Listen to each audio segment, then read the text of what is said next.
Good morning class 9 again. फिर हम लोग स्टार्ट कर रहे हैं इसी टॉपिक को।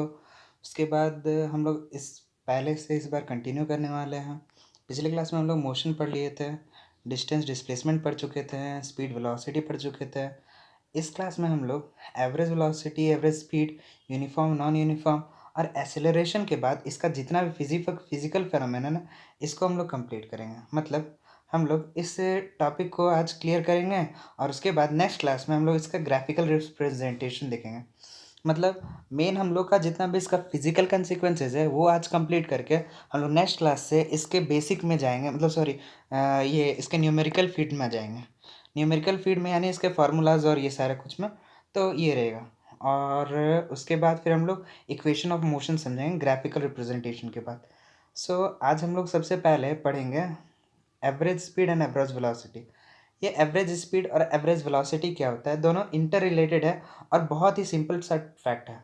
क्या है कि हम लोग जानते हैं कि एवरेज क्या होता है। एवरेज का मतलब क्या होता है, उसका मीन सिस्टम।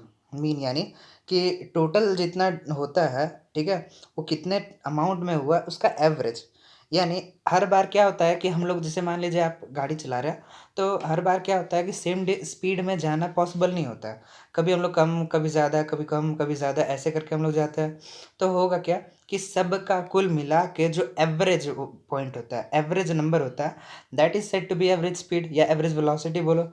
लेकिन स्पीड और वेलोसिटी, क्योंकि आपको पता है कि स्पीड जो होता है वो स्केलर क्वांटिटी है। अब हम क्या करें कि डिस्टेंस, मतलब सॉरी, हम लोग डायरेक्शन कोई भी लेके चले तो फिर जो एवरेज स्पीड को तो उससे मतलब ही नहीं है। ये सिंपली होगा क्या, it will be simply total distance travel by total time taken.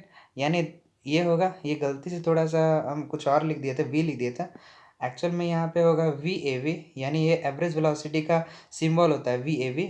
तो average speed is equal to होगा एस वन यानी distance one, S two distance two, plus S three distance three, dot dot dot जितना भी है। मान लीजिए N है तो एन ले लेंगे, एस एन बाय जितना भी टाइम है, टाइम इंटरवल, उसको हम लोग करेंगे T one, T two, T three, dot dot dot T N तक।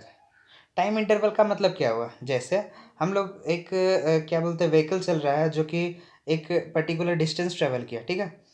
एक टाइम, फर्स्ट टाइम में इतना ट्रेवल किया, मान लीजिए 1 मिनट में ये 1 मीटर गया, और दूसरे मिनट में 5 मीटर गया, तीसरे मिनट में 7 मीटर गया।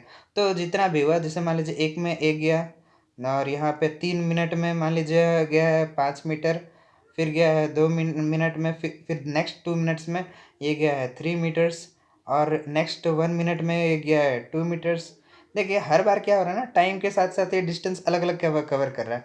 तो टोटल डिस्टेंस हम लोग कैलकुलेट करेंगे वी ए वी के हिसाब से। सो वी ए वी जो हम लोग के पास होगा वो होगा टोटल डिस्टेंस, यानी 1+5+3+2 बाय टोटल टाइम हो जाएगा, विच इज इक्वल टू 1+3+2+1। यानी अगर हम कैलकुलेट किए तो हम लोग के पास एवरेज वेलोसिटी होगा, वो कितना हो जाएगा, 8+3 11, 11 बाय कितना हो जाएगा, 5, 6, 7, 7। सो 11/7 मीटर पर सेकेंड हो जाएगा। मतलब इस केस में जो कि हम लोग ले रहे हैं, तो इस तरीके से हम लोग एवरेज स्पीड कैलकुलेट करते हैं। वही एवरेज वेलोसिटी के बारे में बात किया जाए, क्योंकि ये वेक्टर क्वांटिटी है, तो हम लोग को बस इनिशियल और फाइनल लेवल तक लेना है। मतलब होता क्या है ना कि अगर दो दो स्पीड गया, तो दोनों स्पीड को क्या कर, दोनों वेलोसिटी को क्या करना है, हम लोग को ऐड करना है, बाई टू करना है। अगर 3 गया तो v1+v2+v3/3। 4 बार गया तो v1+v2+v3+v4/4। कुछ इस तरीके से हम लोग इसको मर्ज कर देते हैं, ये सिंपल होता है उससे। जैसे फर्स्ट में गया है 2 मीटर पर सेकेंड, दूसरे में गया है 3 मीटर पर सेकेंड। तो उसका अगर हम एवरेज वेलोसिटी निकालेंगे तो हो जाएगा 5/2 यानी 2.5 मीटर पर सेकेंड। अच्छा, इसमें क्या होता है, क्योंकि हम लोग एवरेज निकाल रहे हैं, तो कोई बच्चा सोच सकता है कि इसका ऐसा यूनिट चेंज हो जाएगा, या स्केलर वेक्टर जो होता है ये चेंज हो जाएगा। मगर ऐसा कुछ नहीं होता है। There is no not change in any physical aspect for having average speed और एवरेज वेलोसिटी।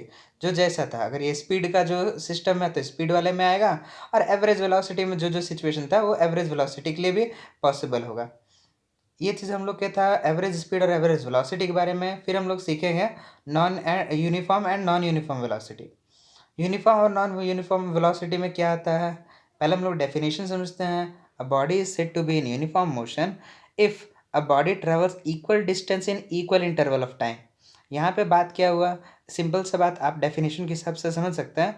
एक जब भी होता क्या है, कितना भी इंटरवल हम लोग ट्रैवल किया, हर इंटरवल में सेम डिस्टेंस ट्रैवल कर रहे हैं। पहला टाइम है 1 घंटा 1 मिनट या 1 सेकंड या जो भी टाइम है, उसमें जितना हम डिस्टेंस ट्रैवल किया, नेक्स्ट उसी टाइम में अगर उतना ही डिस्टेंस ट्रैवल कर देते हैं और हर बार ये चीज़ हो रहा है, तो उसको यूनिफ़ॉर्म वेलोसिटी बोलते हैं। यूनिफ़ॉर्म वेलोसिटी आप समझ सकते हैं, एकदम सेम तरीके सेम स्पीड से जा रहा है कोई सी चीज़, ठीक है? तो इस तरीके से। और अगर मान लीजिए कोई चीज़ अटक-अटक के चल रहा है, यानी कभी स्पीड ज़्यादा हो रहा है, कभी कम हो रहा है, ऐसे करके सिचुएशन होता है, तो हम उसको नॉन यूनिफ़ॉर्म बोलते हैं। नॉन यूनिफ़ॉर्म में अब बच्चे लोग क्या करते हैं, इसमें क्योंकि डेफ़िनेशन लिखते समय ये चीज़ गड़बड़ कर देते हैं, वो नॉन यूनिफ़ॉर्म में इस तरीके से लिख देते हैं, जैसे यहाँ पे आप देख सकते हो हम क्या लिखे हैं, a body is said to be non uniform motion if it covers unequal distance in equal interval of time. और बच्चा लोग क्या कर देगा, यहाँ पे unequal distance in unequal interval of time कर देगा। अब यहाँ पे लॉजिक ये है कि अगर हम टाइम को भी अनइक्वल कर देंगे, तो होगा क्या, कैलकुलेट करना हम लोग का मुश्किल हो जाएगा। जो हम लोग कैलकुलेट करते हैं कि ये इतना डिस्टेंस गया या फिर ऐसा गया वैसा गया, ये जो डिस्टेंस कैलकुलेशन हो गया, ये हम लोग के लिए बहुत ही ज़्यादा मुश्किल हो जाएगा अगर हम टाइम को है जो अनइक्वल कर दे तो। इसीलिए टाइम को इक्वल करना ज़रूरी है, ताकि हम लोग उसको मेज़र कर पाएँ। 1 मिनट में 5 मीटर गया, या दूसरा 1 मिनट में 6 मीटर्स गया, 1 मीटर में फिर 2 मीटर्स गया, तो हर बार क्या हो रहा है ना, एक मिनट में हर बार डिस्टेंस अलग-अलग यूज़ कर रहा है। तो यही कारण से क्या हो रहा है, इसको हम लोग नॉन यूनिफ़ॉर्म मोशन बोले। यहाँ पे भी हम लोग के पास बात आता है, एक और अदर क्वांटिटी होता है जिसको हम लोग इंस्टेंटेनियस वेलोसिटी बोलते हैं। इंस्टेंटेनियस वेलोसिटी एकदम मतलब छोटे टाइम के लिए वेलोसिटी होता है। जैसे आप कोई कार चला रहे हो, अचानक से आपको कॉल आया, ठीक है?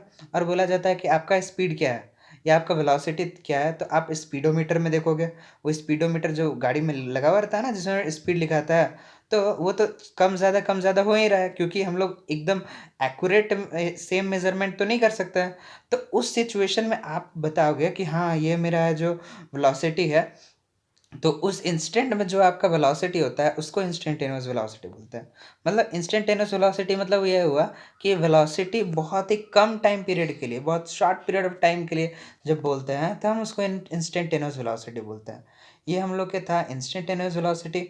नेक्स्ट हम लोग टॉपिक आते हैं, आज का last topic, that is acceleration. तो ये हम लोग का लास्ट फिजिकल क्वांटिटी है इमोशन का। उसके बाद फिर सारा इसी से रिलेटेड घुमा हुआ सारा चीज़ है। तो it is the rate of change of velocity. Rate of change of velocity मतलब टाइम के हिसाब से कितना ज़्यादा वेलोसिटी चेंज होता है, ये एक्सेलरेशन होता है। इसको हम लोग छोटा वाला ए से डिनोट करते हैं। A is equal to V minus U by T, जिसमें वी का मतलब होता है फाइनल वेलोसिटी, यू मतलब होता है इनिशियल वेलोसिटी। अब देखिए चेंज का मतलब क्या होता है, समझिए।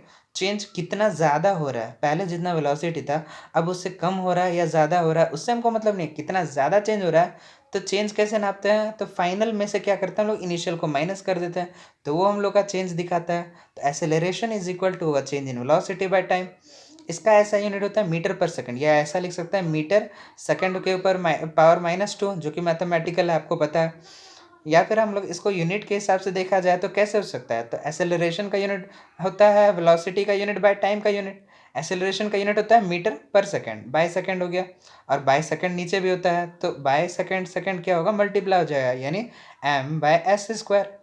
तो इस तरीके से आया मीटर पर सेकंड स्क्वायर, जो कि एक्सेलरेशन का यूनिट है। अच्छा, एक्सेलरेशन का दो टाइप होता है, क्योंकि ये वेक्टर क्वांटिटी है। हम यहाँ पे लिखना भूल गए थे। आप यहाँ पे लिख लोगे कि acceleration is a vector quantity. तो यहाँ पे एक्सेलरेशन क्योंकि एक वेक्टर क्वांटिटी है, तो यहाँ पे दो तरीके से एक्सेलरेशन को हम लोग डिफाइन कर सकते हैं, पॉजिटिव और नेगेटिव के हिसाब से। क्योंकि आपको पता है जितना भी वेक्टर क्वांटिटी है, सबको हम लोग इस तरीके से कन्वर्ट किए थे कि वो पॉजिटिव होगा एंड नेगेटिव भी हो सकता है। सिमिलरली एक्सेलरेशन अगर पॉजिटिव होता है तो सिंपल एक्सेलरेशन मतलब नॉर्मली जैसे एक्सेलरेशन बोलते हैं एक्सेलरेशन ही बोल सकते हैं। लेकिन नेगेटिव एक्सेलरेशन यानी माइनस में अगर एक्सेलरेशन लिखाता है, तो हम उसको एक दूसरे नाम से भी बोल सकते हैं, जिसको हम लोग रिटार्डेशन बोलते हैं। रिटार्डेशन। अच्छा, कंडीशन क्या है इन दोनों का, एक्सेलरेशन होने के लिए क्या होगा, फाइनल वेलोसिटी ज़्यादा होना चाहिए। मतलब क्या हो रहा है, पहले स्पीड कम था, फिर धीरे धीरे स्पीड बढ़ा रहे हैं, तो वो एक्सेलरेटेड मोशन हो रहा है, स्पीड बढ़ रहा है। लेकिन नेगेटिव एक्सेलरेशन के लिए क्या होता है, यानी रिटार्डेशन के लिए क्या होगा, उसमें जो फाइनल वेलोसिटी होगा वो कम हो जाएगा इनिशियल से। मतलब पहले जितना था उससे स्पीड कम हो रहा है, स्पीड कम हो रहा है तो उसको हम लोग रिटार्डेशन बोलेंगे। तो ये हम लोग का एक्सेलरेशन का ओवरऑल सिचुएशन था। हम लोग सारा फिजिकल क्वांटिटी को समझ लिए। नेक्स्ट क्लास में हम लोग ग्राफिकल रिप्रेजेंटेशन